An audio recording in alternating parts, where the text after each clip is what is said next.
venía ya, que se iba a casar ya, esto tiene que hacer ya más de 30 años. Me decía de mi tiempo, pues ya tener 73 o 74. Me tenía hasta los años casi. Y se iba a casar entonces, pues tiene que haber más cerca de 40, casi. ¿Ha estado siempre usted aquí en el pueblo? Está el Madrid, se viene el Pardo, en Franco. La construcción también estuve ahí en los pozos, pero allí no, allí estuve en la mina. Y luego estuve haciendo picón, y hostia, allí, en el Pardo. Cuando vivía Franco, cuando murió Franco, pues entonces vine yo. Ya de todos los años casi, más de 30, por ahí hará, ¿no? De Castellanza. Y de murió Franco. ¿Cuánto tiempo estuvo por allí? No, ayer tuve que estar, no, leche, estuvimos quizás 8 o 10 años, yo y uno y mucho ritmo, haciendo picón en que allí en el Pardo, cuando vivió Franco, antes, estaba ya en mi comadre Recebe, Valdeito, estaba en el Valdeito, Pedro, Antonio, y así era policía de todo, policía nacional, como podía haber sido yo. Me enamoré de mi padre, era hijo de viuda y me libraron, entonces se libraban.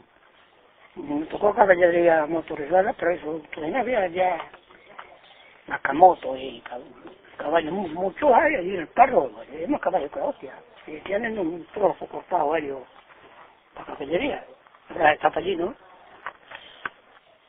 Y están tus padres con eso en las series, ¿no te acuerdas? Cuando se empezó el Pardo a hacer el pueblo. Pues gana, hace años ya. Más de 40, de esto. Empezó, había 3 casas nada más, eran protectores.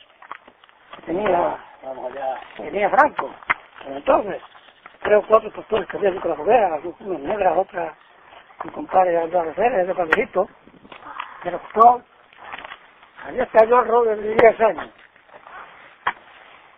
Y otros 2 o 3 más se han gastado por allí, las matas, los pañascales y por todo el torno. Yo no estaba haciendo aquí para Sotorreal y aquí, ¿no? Bueno, es que la finca sí, lo que la finca era allí por la carretera, allí por Macalahondo, toca allí para arriba. Aquí ya no habrá nadie que haga picón ni carbón, ¿no? Sí, sí, pues. hombre. Sí, lo picón. Pero carboneras ya no hacen, ¿no? Carbón también los hacen estos de Torrevilla. Por aquí en Torrevilla están haciendo carbón, pero sí, los de Torrevilla. Pero esto es como un tope. Una forma de todo mismo, de chapa. Por arriba dejan una bocana. Y eso es Torrevilla en carbón, pero en casa mismo. ¿Sabes? Ya no. Pero sin tierra ninguna. Ya no hacen con tierra. Ya antes era todo arrestado con tierra.